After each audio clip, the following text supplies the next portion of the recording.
Yo, what's going on, man? Today is March the 28th, 2024. It's your boy Chris, and it's the ChrisBeCappinn NBA Show, live early bird edition again. Only a two-game slate in the NBA today, so not a lot of action there, which gives us a chance to really dive into these games, man. I think it's two very, very interesting games. One of them is looking like it's supposed to be competitive by the spread. The other one, not quite as much, but we'll get into them. So let's just do that, man. Let's just jump right into it. It'll be a quick show today because there's only two games. This Pelicans game, I feel like I want to dive a little bit more into, maybe on the show. If I got a couple, I should have a couple minutes to dive into this one on the show. But the Boston game, I think I know where I'm going if I was to make a play. So we're gonna jump right into it for today, man. Hit the like button as always. I ask you guys if you enjoy the show. Let's jump into it. So coming off a 2 and 3 day yesterday, probably shouldn't have added those late plays. I think I prematurely, in retrospect, I prematurely played Denver early, just because I did think that Jamal Murray was going to be in. And even without Nurkic, you see, the Suns bounced back in a big way yesterday. They go in, cover the first half, cover the full game, win the game outright in Denver. So that was a big loss. Also had them in the money line parlay as well with the Clippers.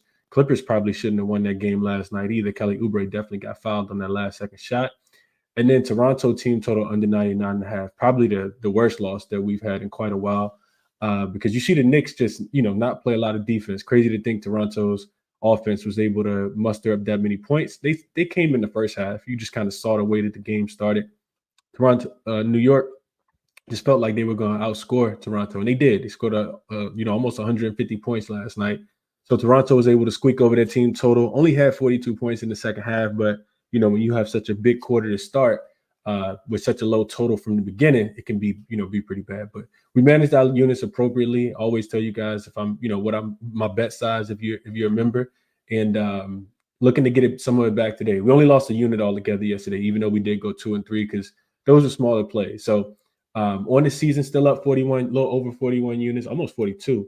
And looking to build upon that as always. So first game up, we got the Boston Celtics, and I want to go through the chat real quick just to acknowledge my morning people that are here. I know my guy Prolific here. What up, Prolific? Appreciate you for tapping in. He reminds everyone to smash the like button on the way in. Appreciate that, Prolific. Nando says the NBA is rigged. Nuggets lose to the Suns back to back. Yeah, it was crazy last night, man. I know a lot of people like the Suns first half. Like the Nuggets full game, first quarter, all that good stuff. But with no Jamal Murray, man, my stomach started to turn a little bit. And of course, like I said, they don't look like themselves. Reggie Jackson shoots 1 for 7 from the 3-point line, just totally inefficient. And of course, I told you guys Kevin Durant was probably going to cash the 3-player props. If you guys watched the evening show, I gave out 3-player props, and I talked about those not being official plays. They did go 3-0 yesterday though. Jalen Brunson cashed his assists in the first half. At 7.5, I'm sorry, at 6.5, and then Lou Dort did stay under by I think a point or a rebound, whatever you want to call it. His under cash, and then Bradley Beal under 15.5 points did cash as well. So I know some people put those together and made a little bit of money last night. I'm glad you guys were able to. Jamie says, Chris, good morning, and thanks for the Beal underplay. I was bugging, but it paid off. I told you I needed your cosign. I'm glad you cashed it, Jamie. Glad you cashed it. What's up, Eric? I appreciate you for being here as always, my brother. Peasy, top of the morning. What's up, Zachariah? Appreciate you for being in the chat as well. Nando joined as a member. I appreciate that, my brother. Hopefully we can get the cash back that we lost a little bit yesterday. Jamie says, revenge spot for the Celtics here. David says, finally able to catch a live show. Top of the morning to my guy, David, man. David always bringing the energy. I appreciate you for being here, David. Let's do it, man. Let's jump into it for today. So, like I said, first game up, only one of the two games that we got. We got a Celtics and a Hawks game where the spread. I actually didn't, do too deep of a dive last night like I typically do. Just kind of needing to reset a little bit. Watch some of the games. I went to sleep a little early last night, trying to get myself back on track. And this line got away from me, man. I'm being honest with you guys. It got away from me. I didn't necessarily like the 12.5, but it makes a ton of sense when I dove into the game because that's what it opened at. The Celtics were laying 12.5 points. You see this line has moved 5 points. And the total opened at 226.5, up to 227.5 on most books. So a little bit of money coming in on the over in this spot. It's a massive spread, man. This might be the biggest spread that I've seen. I was like, man, is DeJounte Murray rolled out? What am I missing here? So let's dive into it. So on the Boston side, It looks like Derek White is listed as probable for this game. You got Al Horford questionable. Drew Holiday did go through practice yesterday as well. He could return. He's listed as questionable as well. So on the Atlanta side, it's Noah Yeko Kongwu. Well, I'm sorry, not Noah Yeko Kongwu. He is listed as questionable. Jalen Johnson, I think, will remain out, and Trae Young won't be a part of this game as well, as we all know. So on the Boston side, you get them off 2 days rest, which they've been absolutely elite. I'm gonna go into some trends in a couple seconds for you guys. So Boston's off 2 days rest. I don't think they left Atlanta at all. They probably just stayed there. Fourth straight road game, because of course these two teams just played. Fourth straight road game of a 6-game road trip for them. They actually got the Pelicans on Saturday. So they'll fly to New Orleans tonight, then practice tomorrow and play the Pelicans on Sunday. From a trend perspective, Boston has been hot. They're 9-1 straight up, 8-2 against the spread in their last 10. Of course, the only loss came against these Atlanta Hawks. They're 12-1 straight up, and against 12-1 straight up, 4-1 against the spread when they're playing on 2 days rest. This team is a plus 19.3, which is pretty close to what you see the spread at right now. 14-1 straight up, 9-5-1 against the spread when they're facing an unrested opponent. So they should, be able to take advantage of this Atlanta Hawks team. But they are just 4-4 against the spread in revenge games this season. So for whatever reason, the line makers typically set it a tad bit too high because they know that people want to take Boston on the second leg of, in a revenge spot, and they haven't been covering those numbers. Boston is 5-3-1 against the spread as double-digit road favorites, so not much there, but just something I wanted to make sure I looked into. Now on the Atlanta side, second leg of a home back-to-back, of course. They were able to take care of business last night with the Portland Trail Blazers. It's also a third game in 4 nights and a fourth game in 6 nights, which is typically a fatigue spot. And it's the fourth of a 5-game homestand for the Atlanta Hawks as well. This team is 5-5 against the spread and straight up over their last 10, but they have covered 3 in a row. They came home, covered all 3 games since they've been back, of course, against the Boston Celtics in the second most recent one. Just 3-7 straight up and against the spread as home dogs this season, however, are the Atlanta Hawks. And taking a little bit deeper of a dive, they're 5-7 straight up, 4-8 against the spread when they're playing unrested. So if they don't have rest, they're not covering at a really high rate at all. Only 4-8 there. They have covered 3 of the last 4 when they've been unrested in the unrested spot in their last 4 games. So they have, for whatever reason, been able to cover more recently. Atlanta also just 8-11 straight up, 5-14 against the spread when they're playing their 4th game in 6 nights. So I mentioned the fatigue spot for this team. Only 5-14 against the spread when they're playing their 4th game in 6 nights. Just 2-8 against the spread in their last 10 in this spot as well. So all of that to me, and of course, like I said, you get the revenge spot for Boston. They just lost 120-118. We covered. We did cash the first half in that game. We took Boston first half. I think the line was like minus 6.5. I think we gave it out on BetMGM, and that was a winner. The only winner that we had on Monday night. The only play that we gave out on Monday night. So I'm not sure why we don't just go right back to it. I mean, Boston is absolutely elite in the first half, first quarter as well. The number is going to be high, right? You do expect the number to get bigger. Boston, I think both teams had equal rest in that spot.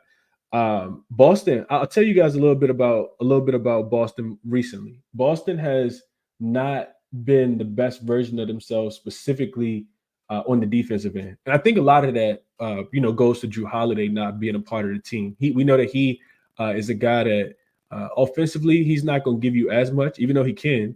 But when you have Derek White out there, you expect more points and a little bit less defense. Now, granted, Derek White's a really good defender, but with no Drew Holiday, the defense drops off just a tad bit. And that's what we've seen for Boston. That's one of the reasons why they haven't, why their games have been going over. Boston 6-3-1 to the over in their last 10 games, including 4 straight overs are the Boston Celtics. And they're 6-1 to the over in their last 7 games, 6-2 to the over in revenge games as well. So Boston, like I said, for whatever reason, their 3-point defense has not been really good recently. I think they're bottom 5, which is crazy to think because Boston's been such an elite team on both ends of the floor. But defensively, not as good over the last 2 weeks, man. They've been giving up a ton of threes, but it kind of been going unnoticed because their offense has been so good. So I think, if Atlanta can get hot from 3, they can stand a chance to cover this big number. I'm not interested in laying 17 points with the Boston Celtics, especially for the full game. but I do think you could chop it in half. I see, and real quick, I want to give you guys some numbers real quick before I give out the play.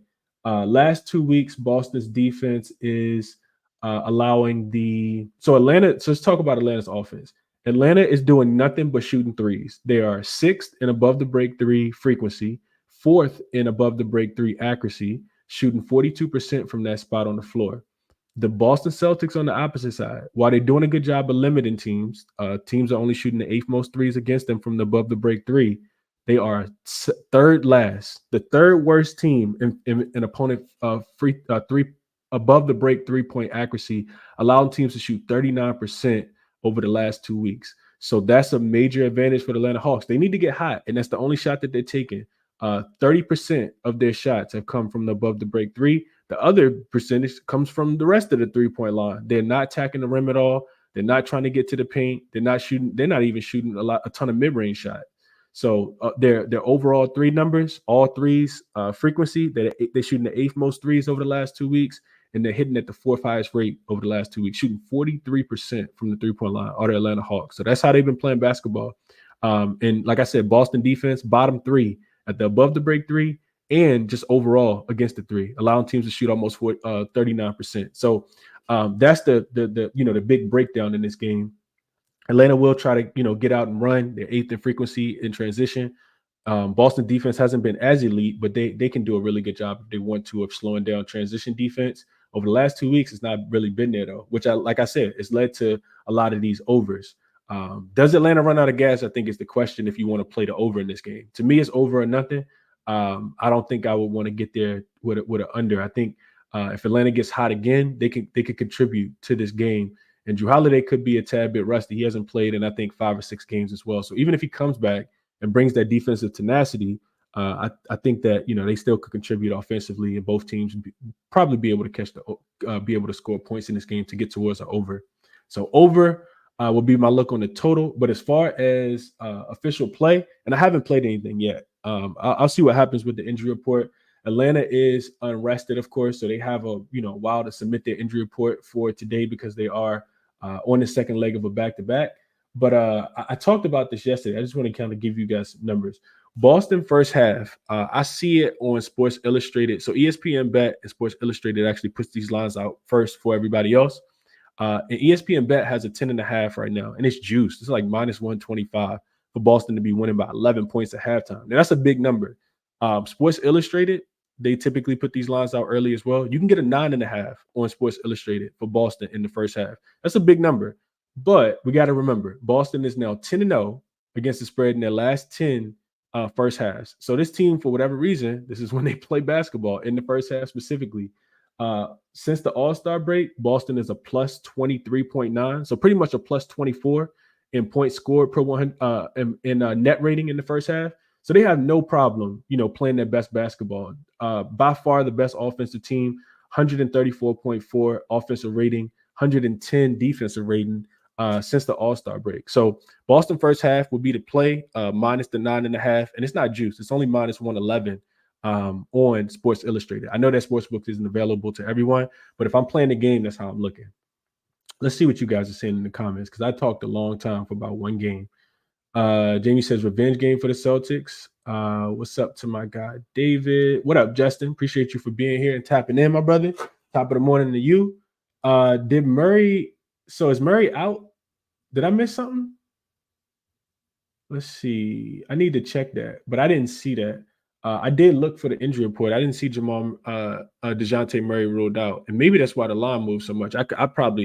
Maybe I did miss that. I felt like I was looking for it. I couldn't find anything on it. I kind of expected him not to play just because he was dealing with that back soreness. We talked about that yesterday on the live show. Let's see. Yeah, I don't see DeJounte Murray being listed out. Somebody let me know if they had 20 shots, which is great. Chris Snyder, well-deserved praise. Y'all let me know if y'all see DeJounte Murray out. I didn't see DeJounte Murray out. DeJounte Murray out. Dun, dun, dun, dun. I just want to check real quick. I always like doing my due diligence before I give out plays.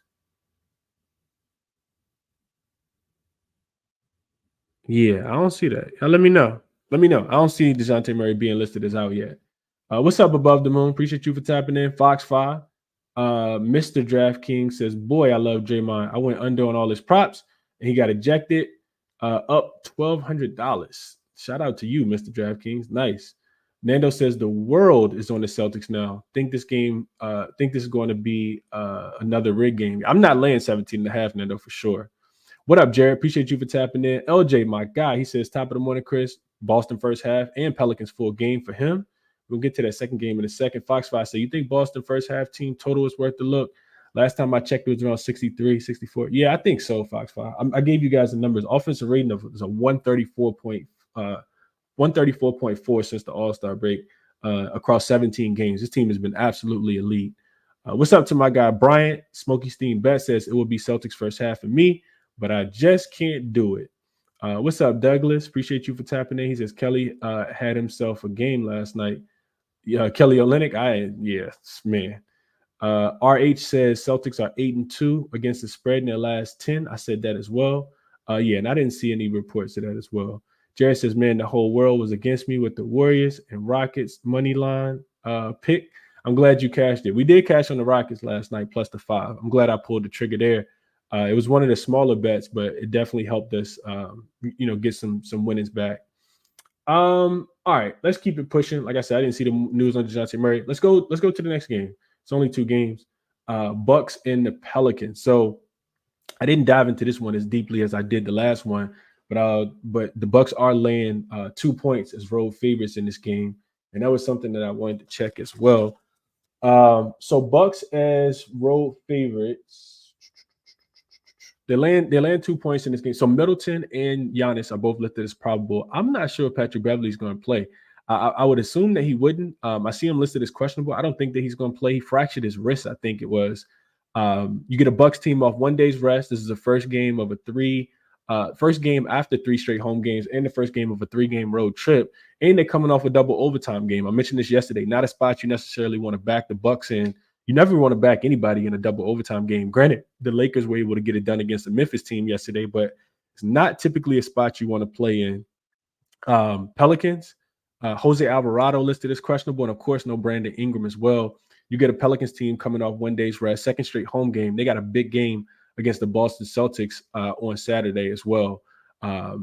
So from a head-to-head perspective, the Bucks did beat the Pelicans pretty bad earlier this season, 141 to 117. They were laying 3.5 points at home. And you get a Bucks team that they typically dominate the Pelicans. They're 8-2 straight up, 7-3 against the spread in their last 10 meetings.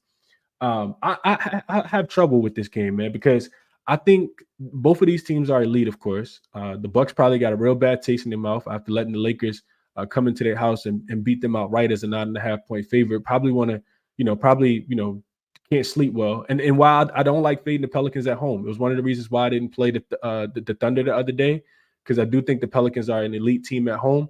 I just don't feel like I've seen enough of the Pelicans without Brandon Ingram yet. You also got Jose Alvarado now listed as questionable. So I chose to if I choose to play this game, it's going to be on the total. I'll play the over. 224 is what I'll play in this one. And real quickly, total is, it hasn't really moved yet. I see it up to 224 on Superbook, but it really hasn't moved at all. It looks like it opened at 2 and opened at 224, and that's the consensus. So if you're telling me that Patrick Beverley's not going to be there, that's more offense and less defense. If you're telling me that Chris Middleton's going to play, that's more offense and less defense. If you're telling me that Jose Alvarado could potentially miss the game, that's less defense, and the Bucks should be able to score easier. And I'm not in the position where I really want to trust the Bucks defense on the road. Now, granted, they came home and they had some pretty good defensive performances, but we remember this team when they went out west just a few games ago, and they gave up a ton of points to the Lakers. They gave up a ton of points to Golden State. They gave up a ton of points to the Sacramento Kings. So I do think that the Bucks are going through that kind of crisis right now where they're trying to figure out what their identity is specifically on the road. So I don't feel comfortable betting them. I wouldn't say betting them. I don't feel comfortable relying on their defense, put it like that, on the road. So last 2 games they have gone over. They went over against the Clippers, they went over against the Lakers. And they were favorites in those games, but let's just look at their road games after the All-Star break. They're actually 6-3 to the under. But they went over against the Celtics, under against the Kings, but that was necessarily their offensive performance. Over against the Clippers, over against the Lakers, and under against the Warriors because their offense couldn't score as much. I think that they'll be able to score in this spot. I just can't trust them defensively. I think the Pelicans should be able to score in this spot. Also, I think a good point to mention is the last 10 times these teams have played, the over is actually 9-1. So for whatever reason, we see these extremely low totals. This game is projected to be what, like 115 to 113. I'm sorry, no, more like 113 to 111 right now. And I think both teams should be able to score. Pelicans also, don't always bring their best defensive performance. Now, granted, they are a really good defensive team, but we saw that they just went over against, Oklahoma City Thunder team. So I think if I'm playing this game, I like the over a little bit more than picking a side. Let's see what you guys think about this one before we get out of here. David says MLB opening day, my lane. Will Smith of the Los Angeles Dodgers is the play, birthday, and new contract extension. I hope you cash with Mr. Smith today. I'm a Dodgers guy too. I like at least watching them play. Zachariah says Bucks on the hell no list. Can't be trusted after that Laker game. Nando says, Chris, when was the last time Capella registered a double-double? I'm not sure, Nando. I have to go check. RL says under hit in 12 of New Orleans Pelicans last 16 games. Yeah, I think this one could potentially go over though. RL. I'm not gonna lie to you. I really, really do. I don't think I gotta look a little deeper before I decide to play it, and I want to see what happens with the injury report, but we'll see. Jamie says, I keep telling people to stop trusting Milwaukee. Beverly going to be out of there, going to be out. Doc has no idea what to tell his team. No play today on this game, but the Bucks showed you who they were in their last game. Okay. Larry says, Chris, want to say whoever does win or lose, I appreciate all the hard work you do that goes into the game. God bless. Appreciate that, Larry. Absolutely appreciate that, man. All I can do is give you guys bring the numbers forth. Joakim says the line is as sharp as it gets. The Bucks are 10-14-1 after a loss, but the Pels are 18-8-1. But that's with BI for most part. Yeah, and that's why if the Pelicans had BI, I probably would have been on them against the Thunder, and I probably would be on them against the Bucks, especially if they're a home dog. Yeah, the line being 2 lets you know how close this game could potentially be. So I do agree with that. Expediting with my brother Mark says Tuesday I told you OKC and Golden State was a lot, and you said there is no such thing. I went 2-0. I'm the GOAT, 87% in the month of March. Oh man. All right, cool. No comment. Best of luck to you tonight, Expediting. Glad you're the GOAT, man. Bucks aren't the same team on the road. Let's see. Justin says, looking at CJ props here, expecting him to go at Dame. This could be the looks, Justin. I could definitely see that. We know that they really, really struggle. Austin Reeves just had a triple-double against this same defense with no Patrick Beverly out there. So this makes a lot of sense. Makes a ton of sense. Douglas says Capella had double-double 2 games ago.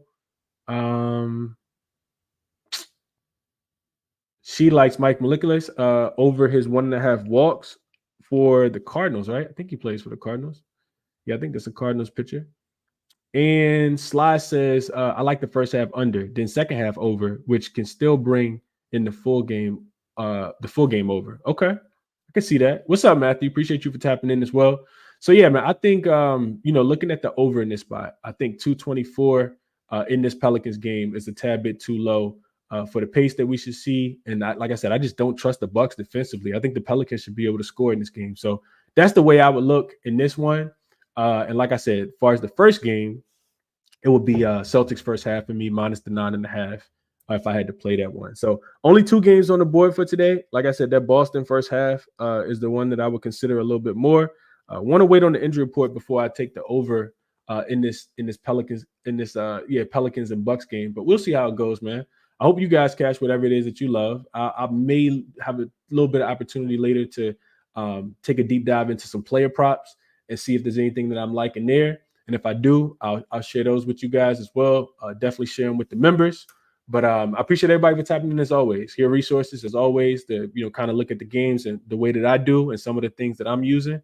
Check out OddsJam if you guys haven't. Super, I think the best sports betting software that you guys can find on the planet, in my opinion. But yeah, that's just my opinion. Love OddsJam. There's a 25% promo code using CBC, and the link is in the description of the YouTube video. So as always, if you found the show helpful, man, hit the like button for me. Subscribe if you guys haven't already. Best of luck on all your action. The link for all my official plays are in the description if you guys want to sign up and become a member.